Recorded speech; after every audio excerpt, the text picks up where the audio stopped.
Welcome to Gun News in 5 minutes or less. This is brought to you by the Gun News and Reviews channel. Today we've got a special edition of Gun News in 5 minutes or less. Today we're going to speak with Mr. Phil Reboli, who hosts a segment on the Gun Owners of America website called The Minuteman Moment. In addition to his work at the GOA, Phil is the Director of Government Affairs at the Conservative Partnership Institute. Let's welcome Phil. Phil, how are you? Hey, good morning.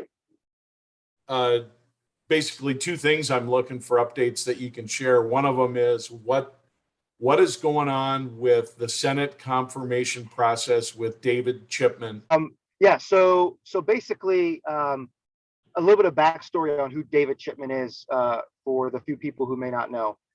He worked at the ATF for over 2 decades, and you would think that in that time, this is somebody that would be sort of well-liked and well-respected by his colleagues and his supervisors, and also would be somebody that has a deep knowledge of the technical aspects of firearms as well as regulating firearms. In both those cases, he has proven himself to be unliked by his colleagues and also has a very, very bad understanding of the technical side of regulations on firearms and firearms themselves. Why that's important is because you have to ask yourself, well, why is he up for head of the ATF? You would expect this to be an expert, right? Somebody who has lots of connections and knows how to get stuff done. The reason he's up for the ATF is basically he is working currently for the Gifford Center on gun control, or was, and now that he's up for ATF, if he were to get that job, he would leave. So the reason he's up for ATF is because he's a gun controller. It's not because he was a great ATF agent or he knows more than everybody else. He was put up for that by Biden and the Biden administration specifically to have a heavy hand on regulating guns. There's no other reason. So I think people need to recognize that. This has nothing to do with him being great at his job. It's because they understand that if he gets in there, he is absolutely going to railroad the Second Amendment. So, let's not fool ourselves or be shy about saying what this is. This is a head pat to the gun controllers, and so that's why it's so important for all of us to push back on his nomination. We would expect that from the Biden administration, right? He's never been apologetic about what he thinks about the Second Amendment. So my biggest concern with this guy's potential confirmation isn't that he's going to get the votes in a straight up scenario. My concern is now you've got this big, giant pork barrel framework for a $3.5 trillion budget. And there's going to be a lot of back and forth in that whole process. And I'm just, my fear is I imagine backroom guys and gals saying, well, you know what, we'll give you Chipman if you take this piece out and stuff like that. What are your thoughts on that? So I think you're right. The backroom deals are real. Members do buy and sell votes. Sometimes they'll do it for big things, or sometimes they'll do it for little things. And you think to yourself, you just sold your vote for something that silly. But anyway, that's a side point. I think what's really important for everyone to understand is that whether it's, this upcoming reconciliation bill, which, we just did a video about that over at GOA on the Minuteman Moment, whether it's infrastructure, whether or not it's the Commerce, Justice, and Science bill, which typically has a lot of the gun control in it. It could be an innocuous bill about, building ships for the military. Gun control can get slipped into anything and everything. And so that's really the challenge, is that it's not that we receive 2 bills a year and this is the only thing we ever have to worry about gun control coming in because it's reconciliation or the Commerce, Justice, and Science bill. No, it's anything and everything. And so that's why when, the guys over at GOA send their alerts out and say, hey, keep your eye on Bill X. It's not that, we're trying to, get people spun up over nothing.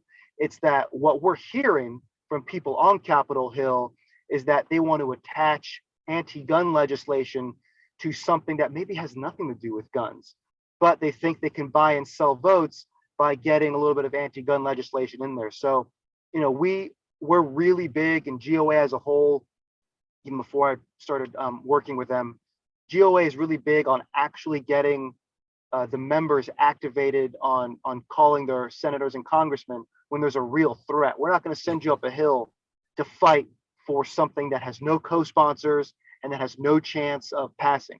When you get an alert from one of our guys, it's real, right? And so I just want to make sure that everybody out there recognizes you're 100% right. This reconciliation bill is a problem with these, community violence intervention programs that basically dole out money to states and the problem is the money will go out in these CVIs, but nobody really wants to be used. It could be for gun control. It could not be for gun control. It just sort of depends. And so that's why we're watching reconciliation really closely. But the big point here is it could happen on any bill. And so that's why GOA is, in Washington, monitoring this stuff, everybody. And you give on one of your recent pieces, you give a great example of how the presumed next mayor of New York City is meeting with the Biden administration behind closed doors and then kind of tipping his hand at what the plan is. We're going to bring back gun control enforcement and different things. And, these folks basically are unabashed about saying the problem is the guns themselves and not their policies, not the years of history of the way these cities have been managed. Now, not all that goes out the window, doesn't it? No, that's right. And I think that's sort of that ties in perfectly to what I was just saying, is that they're real cagey about how this money wants to be used. Thankfully, we've actually got an example of how the mayor of New York City wants to use these dollars. I think the interesting thing is, and we brought this up in the video, and I think you've highlighted it before too, is that they defunded their own gun crime prevention unit, if you want to use their language, but they want to use these community violence intervention dollars to then refund their anti-gun unit. So basically, they're diverting that money from their own state tax dollars to other programs, probably to more state bureaucrats, but then they want to use your tax dollars from out of state to then fund their anti-gun programs. So basically, they want to have their cake and eat it too. And that's why we want to highlight it, because we don't want them to get away with that. Recently, we did a survey of our viewers to see what types of stories they wanted to see more of. And I was surprised to see that only 10% wanted to see more about organizations like the GOA. You may not care about politics, but politics cares about you. And I get it. I work in politics, after a long day, last thing I want to do is, maybe send an email to, a representative or senator, or watch a video that educates me about what's going on. And I get it. It's exhausting. People want to tune out. They want to sort of think about things that they want to, think about, whether it's, watching a cool gun review or go shooting or just hang out with their family.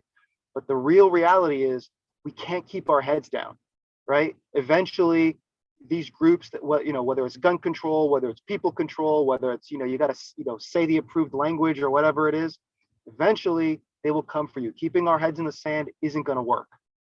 Well, absolutely. And it's not just gun control either. It's a myriad of issues that, like you said, you may not care about politics, but politics cares about you. And if people don't think decisions matter, go ask the people in Afghanistan right now who stood by us for the last 20 years how much the snap of a finger at the executive branch can matter to somebody. It's important stuff, and we need to keep our eye on the ball. I agree with you. Yeah, and it's not like it's going to stop. I think that's important too. If you were to go to somebody in 1933 and say, "Hey, is there this thing called the National Firearms Act coming up for a vote?" You might say, "Yeah, I wouldn't worry about it. I think this is probably the last piece of gun control we're going to get," and then they'll all be happy.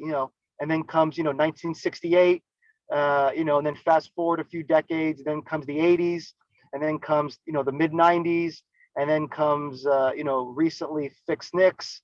And then comes red flag laws. Like, it never ends. And I think that's important, is that, and I know none of you, the people watching us right now, they get it, right? We know, you and I know, and everybody watching gets it.